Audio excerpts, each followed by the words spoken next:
2시간 전에 마감한 트레이더가 생생하게 전하는 글로벌 마켓 리뷰 델타원입니다.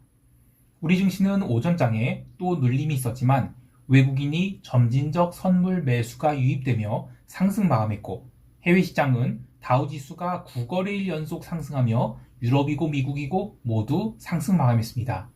그리고 어제는 일본은행이 통화정책회의가 있었고 예상과 달리 금리 동결이 있었죠. 덕분에 니케이 지수는 폭등이 나왔는데 연말로 갈수록 시장이 오버액션을 하는 거 아닌가 싶을 정도의 상승이 이어지고 있습니다. 시장 어떻게 보고 있는지 대응 전략과 함께 이야기해봅니다. 참, 오늘부터 그 멤버십 감마 등급 회원 대상으로 텔레그램 메신저 채널을 열었는데요. 요거거든요.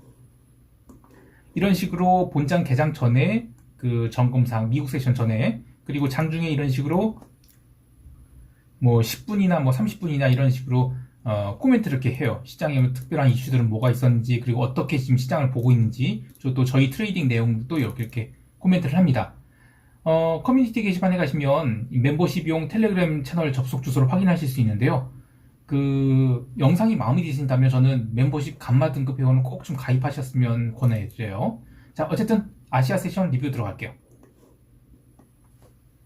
우리 증시는 이틀 연속 초반에 눌림이 있었죠. 오늘도 외국인들은 현물 매도를 1000억 넘게 내놓으면서 지난 12월 15일이 그 346선, 여기가 고점인가 하고 오해를 할 만한 눌림이 나왔어요.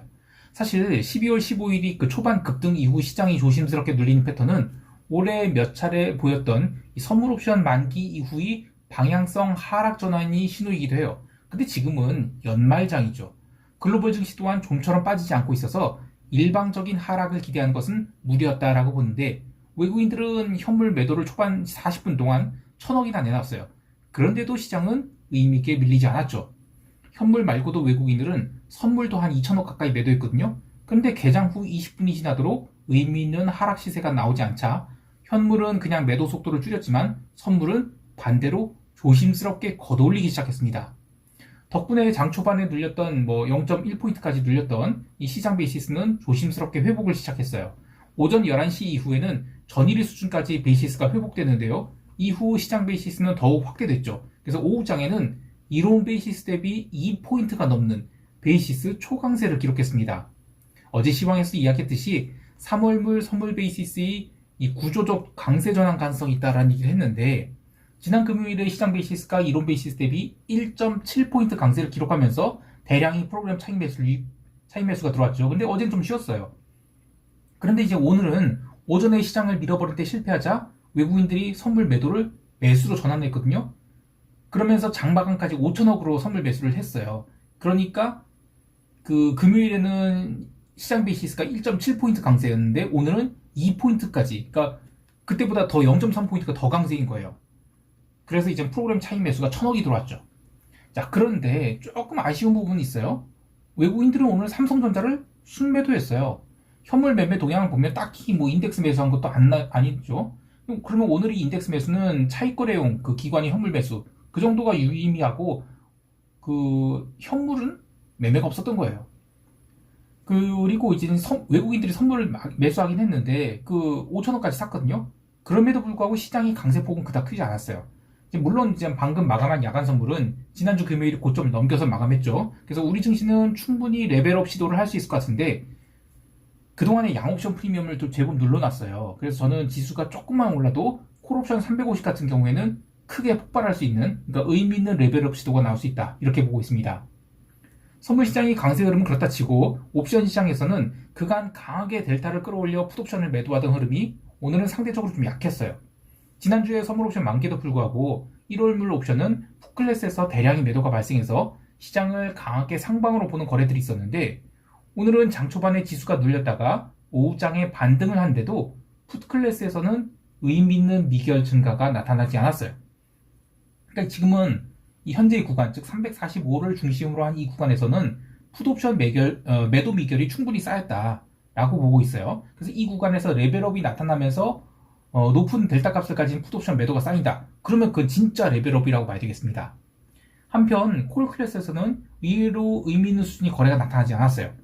어제도 외곽의 콜옵션의 스모크 현상이 일어나면서 상방을 단단히 닫아준 것처럼 보였지만, 어제 오후도 또 오늘 오후도 시장이 상승 마감하자 외가격 콜옵션에 대해서 무지성 쇼크 한 발을 잡는 게 꽤 부담스러워진 것 같아요.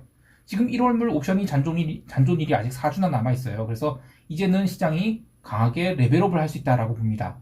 결국 우리 증시는 종합주가지수 2600선 등정 시도를 이어갈 것으로 보고 강세 대응을 하는 것이 좋겠습니다.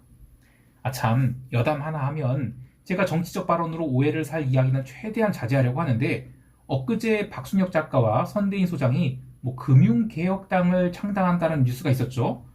야, 그냥 어메이징 코리아입니다. 부끄러워서 고개를 못 든 정도가 아니라 저는 어디 하수구라도 처박혀 있어야 될 것 같아요. 투자자들을 개돼지 정도가 아니라 무슨 아메바 취급을 하는 건지, 야, 도저히 말을 이을 수가 없겠네요. 참, 금융밥을 먹은 게 부끄럽습니다. 자, 이제 유럽 세션 넘어갈게요. 유럽 증시는 아주 조심스러운 상승을 했는데 유로스탁스 기준 장중 진폭이 0.5%도 안 돼요. 그래서 무슨 시장이 움직였나 싶기도 하죠. 근데 유럽이 변동성 선물 1월물은 1.3% 상승을 했어요. 그래서 15.25포인트로 마감했는데 미국도 마찬가지예요. 어제도 그렇지만 오늘도 미국은 지수가 상승을 한데도 1월물 변동성 선물이 또 올랐어요. 투자자들은 지금 시장이 폭주하고 있다는 거 어느 정도 공감하고 있지만 이 해지만 할 뿐 과감하게 숏을 잡고 있지는 못하는 것 같아요. 참고로 1월물이 아닌 유로스탁스 12월물 변동성 선물은 오늘 마이너스 5% 하락한 12.25포인트로 마감했는데 내일 저녁 8시가 그 변동성 선물 12월물 만기라서 좀 밀린 것이라 보지 1월물은 여전히 매수가 들어오고 있다 이렇게 보고 있어요. 자, 증시는 그렇다 치고 어제의 하이라이트는 BOJ였다고 봐요. 그 BOJ는 그 마이너스 0.25 마이너스 금리 그대로 동결했지만 그 10년 국채에 대한 YCC 밴드는 25pp 올렸죠. 그래서 처음 금리 동결 발표 났을 때 엔화가 빠졌다고 하지만 처음엔 그렇게 세게 안 빠졌어요. 또 니케이도 급등했다가 한참을 쉬었죠. 근데 이제 오후장 들어서 그동안 횡보를 했던 니케이 선물이 글로벌 증시 강세를 따라가면서 숏들이 항복이 나타나기 시작했어요. 그러면서 급등 마감했고 또 장마감 후에 그 우에다 총재가 기자회견에 있었죠. 그때 좀 더 노비시한 발언 내놓으면서 엔화는 장중한 때 145엔대까지 급락을 했습니다. 그리고 니케이도 2% 넘는 상승했죠. 그 우에다 총재의 발언 중 핵심은 제가 그 멤버십 감마 등급 회원 텔레그램 메신저에도 언급했거든요. 이 외견상으로는 마이너스 금리를 유지하는 등 초고도 완화 정책이 중단을 서두르지 않겠다. 또 글로벌 중앙은행의 흐름은 각국의 경제 상황에 독립적으로 움직이는 것이고 BOJ 또한 독립적으로 행동할 것이다. 이렇게 하면서 얼핏 보면 이 엔화에 대한 롱베팅을 한 투자자를 좀 물먹이는 거 아닌가 이런 메시지로 할 수도 있지만 이거는 시점을 특정하지 말라라는 어떤 일종의 경고 메시지일 뿐이지 엔화의 추세적 강세 전환은 어쩔 수 없이 좀 받아들이고 있는 것이다. 이렇게 해석해야 될 것 같아요. 여하튼 올해는 저는 시장이 다 끝났다고 봐요. 그런데 내년에는 엔화가 의미 있는 방향성을 보일 거라 생각을 해요. 그래서 내년을 좀 기대해 보겠습니다. 채권 시장은 유로존 채권 시장 위주로 움직임이 있었어요. 아시아 세션에서 저가 매수가 또 들어오면서 유럽 세션 들어서 채권 매수가 강화됐고요. 장기 채권 중심으로 이번 주에 금리 하단 레벨까지 상승했죠. 굳이 뉴스거리 찾자면 독일 정부가 내년도 국채 발행을 약 4,400억 유로를 좀 줄일 계획이다. 이런 뉴스 때문에 채권 강세가 있었다라고 하는데 그보다는 연말에 채권 숏을 계속 치우려는 흐름이 채권 강세를 유도했다. 이렇게 보고 있어요. 상대적으로 미국 국채는 거의 움직이지 않았죠. 금요일날 PC 물가 지표 보고 움직임이 나오지 않을까 하는데 여하튼 시장 강세입니다. 자, 통화시장에서는 엔화가 내려가는 가운데 비달러가 초강세를 보였어요. 거래량이 부족한 가운데 다분히 기술적인 상승이 나온 것으로 보긴 하지만 연말에 달러 실수요가 있을 텐데 의외로 비달러 바스켓이 강세를 보이고 있거든요. 근데 그거는 그만큼 시장이 안정을 찾고 있어서 좀 더 리스크 오니 액션이 나온 게 아닐까 싶어요. 또 하나 볼 것은 오늘 캐나다의 소비자 물가 지수가 그 전월 대비 0.1% 플러스가 나왔어요. 이게 컨센서스가 마이너스 0.2%인데 반대가 나왔죠. 그러면서 루니가 0.5% 상승했는데 이 원자재 가격 지수는 전월 대비 4.2%가 빠졌거든요. 컨센보다 훨씬 더 크게 빠진 거예요. 그럼에도 불구하고 CPI가 올랐다는 건데 이게 단순히 캐나다만의 문제일지 아니면 여전히 글로벌 관점에서는 인플레이션 씨앗이 남아있는 것인지는 이건 내년에 좀 더 드러나지 않을까 해요. 여하튼 이거 캐나다의 물가지수 이런 거 잘 안 보잖아요. 근데 평소에 제가 눈에 들어오지 않던 지표가 눈에 들어와서 코멘트를 했어요. 상품 시장에서는 비달러 바스켓이 강세에 기름이 조심스럽게 상승하면서 브렌트 기준 79.42달러까지 상승했는데요. 뭐 장중 한때 2%가 넘게 상승했었죠. 근데 이 가격이 월요일에 있었던 이 후티 반군이 홍해 무차별 상승 공격하겠다 이런 소식으로 유가가 올랐던 자리까지 오른 거예요. 그래서 이거는 단순히 지정학적 리스크로 상승한 게 아니라 그 글로벌 리스크 온으로서의 유가 상승이라고도 볼 수 있지 않을까 싶어요. 내일 원유 재고 발표 있죠. 근데 그럼에도 불구하고 유가가 오른다? 그러면 브렌트 기름이 80달러 회복하는 것이 되기 때문에 유가가 의외의 급등을 할 가능성도 염두에 둬야 되겠어요. 자, 이제 미국 세션 넘어갈게요. 미국 지수 선물은 러셀 위주로 급등이 있었습니다. 개장 전부터 러셀 지수 선물은 나스닥이 오르는 거에 비하면 훨씬 더 세게 올라서 0.8% 갭상승 출발했어요. 보통 이렇게 러셀이 갭상승 출발하면 초반에는 세게 눌러줘서 마이너스를 주든지 보합을 주든지 그런데 오늘은 초반에 아주 잠깐의 눌림밖에 없었죠. 거의 조정도 없었어요. 이후 1.8%까지 스트레이트 급등을 하게 됩니다. 이게 갭 상승하고도 1%를 더 달린 후에 횡보기에 들어섰는데 한편 나스닥 선물은 전일 장마감 후 매도가 제법 세게 나왔죠. 그러면서 눌러놓은 것을 회복했을 뿐이지 시가 자체는 선물 기준으로는 나스닥이 플러스지만 현물 기준으로는 강보합에 불과했죠. 또 본장 개장 후 AMD가 신고가를 경신하면서 2.4% 넘게 당기는 동안 이 초반에는 나스닥에도 매수세가 있었어요. 그런데 어제와는 달리 나스닥 선물은 이 17,000포인트 근접하면 근접할수록 매도세가 쌓였죠. 그래서 상승을 초반에는 아주 단단히 틀어막은 모습이었는데 재미있는 것은 그런 매도세가 나올 때마다 러셀은 더욱 강하게 반등한 등 이 전체 흐름을 놓고 보면 테크롱, 러셀 숏 이 포지션이 청산이 하루 종일 있었다. 이렇게 정리할 수 있겠어요. 유럽 마감 무렵 이 나스닥 선물은 기어코 17,000포인트를 넘기긴 했는데 또 시세가 지속되지 못했죠. 그런데 그렇다고 해서 급락이 나온 건 아니에요. 아주 좁은 박스권에서 이거 오늘 휴장인가 싶을 정도의 적은 거래량으로 등락을 반복한 그런 하루였습니다. 사실 이런 흐름이 나타나면 변동성 선물은 땅을 파고 내려가도 모자람이 없지만 변동성 선물 1월물의 흐름은 어제와 같이 또 매수가 들어왔어요. 그래서 오늘은 14.95포인트까지 상승했습니다.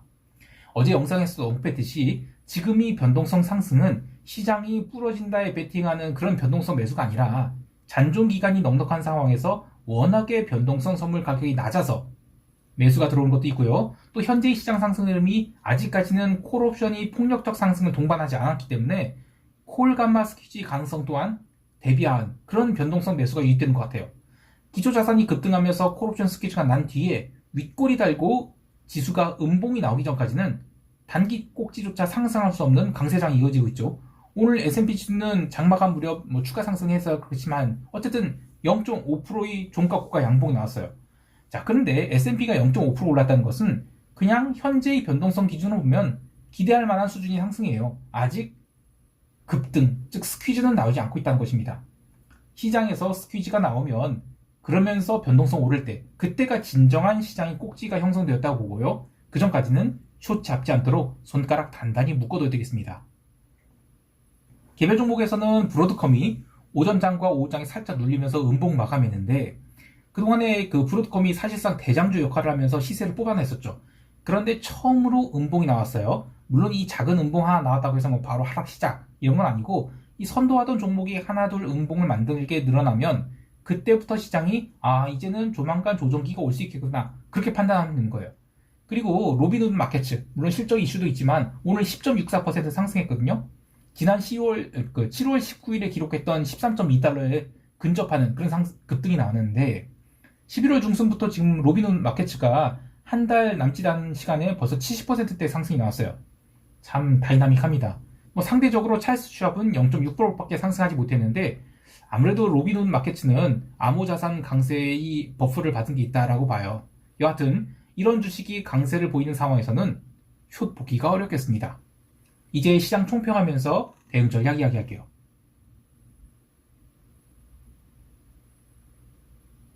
우리 증시는 야간 선물에서의 상승분을 어느 정도 반영할지는 좀 봐야겠지만 갭 상승이 나왔다고 바로 매도가 쌓이는 시기 흐름이 아니라 초반에 매물 소화 과정 거치고는 레벨업 시도가 나올 수 있다고 보고 있어요. 핵심은 콜 350에 쌓여있는 이 대량의 미결제 약정이 과연 롤링업이 나올 거냐 이건데 전일의 해외 시장 흐름을 본다면 외국인들은 적극적으로 선물 베이시스를 키워가면서 시장을 당길 것으로 봐요. 근데 그렇게 되면 콜옵션 350은 의미 있는 상승이 나올 수 있다. 이렇게 봅니다. 다만 개장 후 1시간 정도의 상승 이후에는 또 지루한 장중 조정을 겪을 가능성 열어둔다 보는데 이 네이키드로 양매도를 하기에는 양옵션 프리미엄이 지금 굉장히 낮은 상태죠. 그래서 초반에 1시간 동안 선물이 막 월물중 고가를 갱신하면서 베이시스까지 강세를 만든다. 그러면 당연히 콜옵션 롤링업 나올 수밖에 없어요. 그 롤링업이 한 1시간, 30분에서 1시간? 어느 정도 될지 모르겠지만 그게 끝나면 또 시장이 조용해질 가능성이 있죠. 그래서 강세를 본다. 그러면 뭐 계속해서 롱 갖고 있는 거 그거를 홀드하는 것 아니면 초반에 롱 물량을 잡아야지 뭐 장중에 눌림시 롱을 잡겠다? 그거는 우리 몫이 아니다라고 넘겨두는 게 좋겠습니다.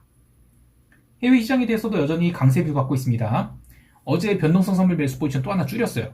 지수가 급등하면서 변동성도 폭발하는 이 콜옵션 감마 스퀴즈가 나올 때까지는 변동성 선물 매수 포지션 나머지는 계속 홀드할 생각이에요.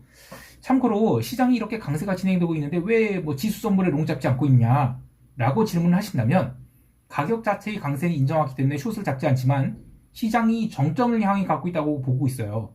그래서 추격 매수는 안 하는 것입니다.